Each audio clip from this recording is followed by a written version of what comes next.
Vous êtes en compagnie de Radio Taïwan International.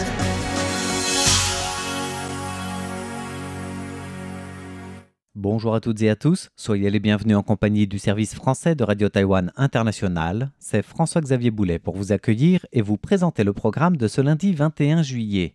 Nous vous invitons bien évidemment tout d'abord à suivre l'actualité taïwanaise du jour avec le journal de l'information de Tiffen Lee, suivi de notre émission Au micro de RTI, animée aujourd'hui par Meg Wang et moi-même, où nous recevons Julien Troussel et Ma Yufan, qui sont les réalisateurs et productrices d'un documentaire lié au pont Eiffel oublié de Taïwan.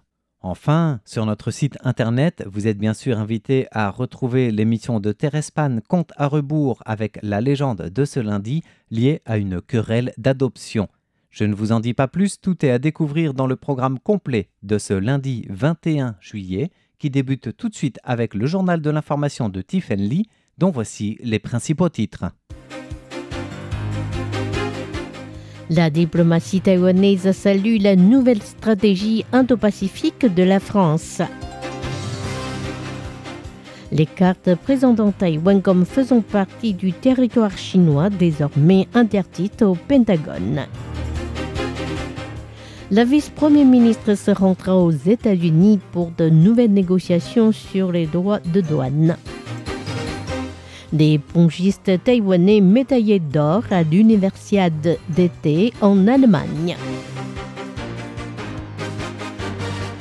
Bonjour à toutes et à tous, bienvenue dans ce journal de l'information présenté par Tiffen Lee. Tout de suite, le développement des principales actualités de ce lundi 21 juillet 2025.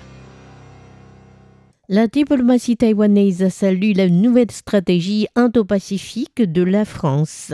Le ministère des Affaires étrangères de Taïwan a réagi hier dans un communiqué de presse à la revue nationale stratégique 2025 du gouvernement français, dans laquelle la France accorde une importance accrue aux menaces chinoises qui pèsent sur Taïwan.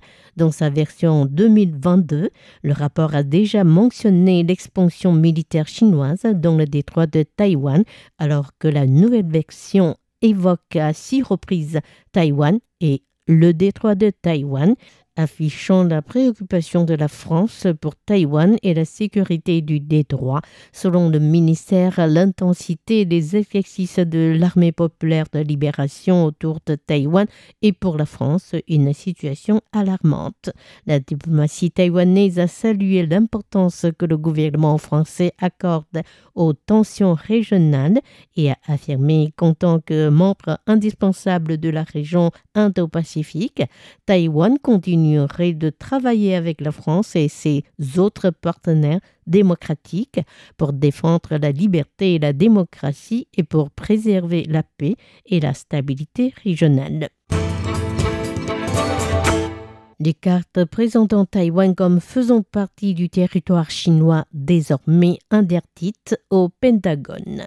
Le Department of Defense Appropriation Act 2026, voté à la Chambre des représentants américaine le 18 juillet, comprend un amendement concernant Taïwan proposé par le représentant républicain Tom Tiffany. Cet amendement interdit au Pentagone d'utiliser le fonds accordé dans cette loi ou d'autres ressources financières dans la production, l'acquisition ou la présentation de cartes géographiques représentant Taïwan comme faisant partie du territoire de la Chine populaire, notant qu'un texte similaire en faveur de Taïwan concernant le département d'État avait déjà été adopté lors d'une session précédente.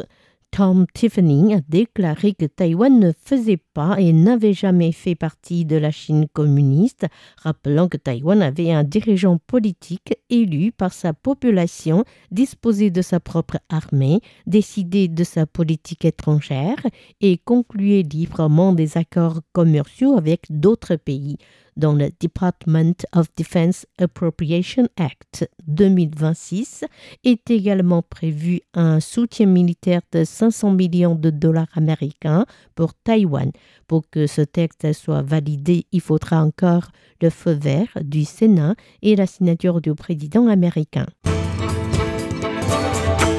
La vice-premier ministre se rendra aux États-Unis pour de nouvelles négociations sur les droits de douane. Contrairement avec plusieurs pays d'Asie comme le Japon et la Corée du Sud, des négociations tarifaires entre Taïwan et les États-Unis n'ont pas abouti à un accord et à une annonce officielle quant au taux de taxation pour les produits taïwanais exportés aux États-Unis. Aujourd'hui au Parlement, le député indépendant Chen Zhaoming a invité le ministre de l'économie, Guo Zhihui, à préciser la position de Taïwan dans les négociations. Le député a demandé au ministre si le fait que Taiwan Semiconductor Manufacturing Company, ou TSMC, investissait largement aux États-Unis avait placé Taïwan à une position plus avantageuse par rapport au Japon et à la Corée du Sud, ce à quoi Guo Zhihui a répondu. TSMC a prévu d'investir 165 milliards de dollars américains aux États-Unis, mais pas le Japon ni la Corée du Sud. Ne serait-ce que pour cela, nous avons un plus grand pouvoir de négociation. Le ministre de l'économie a par ailleurs confirmé que la vice-premier ministre Zheng Lijun se rendrait aux États-Unis cette semaine à la tête d'une délégation chargée des négociations avec l'administration Trump sur les tarifs douaniers. Un nouveau livre consacré aux crabes terrestres de Pingtung. Le village de Houwan, dans le comté méridional de Pingtung, dispose d'une population particulièrement importante de crabes terrestres et attire des scientifiques et les ONG pour mener des études sur place. Avec le soutien des autorités du comté, Taiwan Animal Protection Monitor Network a publié la semaine dernière un recueil consacré aux crabes terrestres sur lesquels l'ONG a mené les recherches au cours des 2 dernières décennies. Le livre répertorie 29 espèces de crabes terrestres et doit son origine à un mouvement écologiste né en 2006 contre un projet visant à mettre en place un hôtel de luxe dans une zone où vivaient des crabes terrestres. Les ONG et les autorités du comté ont réuni leurs efforts et ont finalement réussi à persuader l'exploiteur d'accepter l'échange du terrain envisagé contre un autre, marquant ainsi un cas sans précédent dans son genre. La chef du comté, Zhou Chunmi, a salué la publication du livre, affirmant que c'était un outil très utile, non seulement pour la recherche, mais aussi pour l'enseignement et le tourisme. Les pongistes taïwanais médaillés d'or à l'Universiade d'été en Allemagne.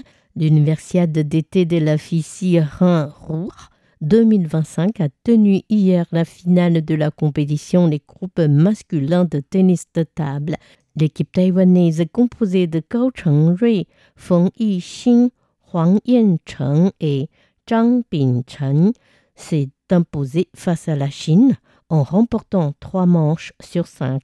Cette meilleure performance de Taïwan depuis l'intégration du tennis de table aux compétitions de l'Universiade en 2011 a également détrôné la Chine, le seul pays qui s'est jamais imposé sur la plus haute marche du podium lors des 6 éditions précédentes. Le président de la République, Lai Ching-te, était parmi les premières personnalités influentes à adresser ses félicitations à l'équipe. Le prochain grand défi à relever pour l'équipe sera les Jeux asiatiques 2026 qui auront lieu à Nagoya, au Japon. En plus du tennis de table, Taïwan a également empoché une médaille d'argent en natation décrochée par Wang Guanhong dans la catégorie de 200 mètres papillon avec un chrono de 1 minute 55,85 secondes, juste 0,26 secondes derrière l'Américain tchèque Andrew Dahlgren. L'athlète taïwanais va également participer aux 100 mètres papillon et aux 400 mètres relais mixte. Les caractères simplifiés pourraient être interdits dans les jeux d'arcade.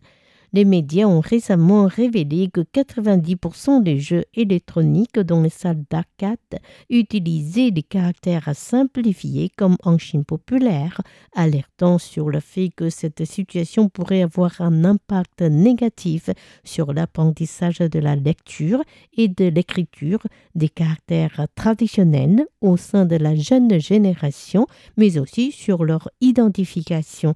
Le ministère de l'économie s'est déclaré préoccupé et prêt à réviser la réglementation relative pour répondre aux problèmes. En effet, le ministère a déjà prévenu la Fédération nationale du secteur de la nouvelle mesure en préparation. Dans l'avenir, toutes les machines devront afficher sans exception les caractères traditionnels, l'écriture officielle utilisée à Taïwan, sous peine de se voir refuser le permis nécessaire pour installer dans leur salle des machines de jeu en question.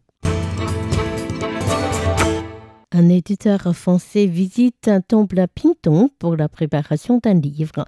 Un couple d'éditeurs franco-chinois a visité samedi dernier un temple très particulier dans le sud de Taïwan, évoqué dans un livre de l'écrivaine taïwanaise et ancienne ministre de la Culture, Long Ying-tai. Il s'agit d'un petit temple de croyance populaire abrité dans l'enceinte d'une station de police à Chaozhou, dans le comté de Pingtung. L'idée d'établir un temple dans l'enceinte du siège de la police locale a été initiée en fin 2003 ou début 2004, après que les habitants ont apporté à la station plusieurs statuettes divines ramassées dans un centre de distribution de produits agricoles. La visite du couple s'inscrit dans la préparation de la version française du livre de Long Ying-tai. C'était Tiffany qui vous a présenté le journal de ce lundi 21 juillet 2025. Merci de votre fidélité et excellente suite de programmes sur RTI. À bientôt!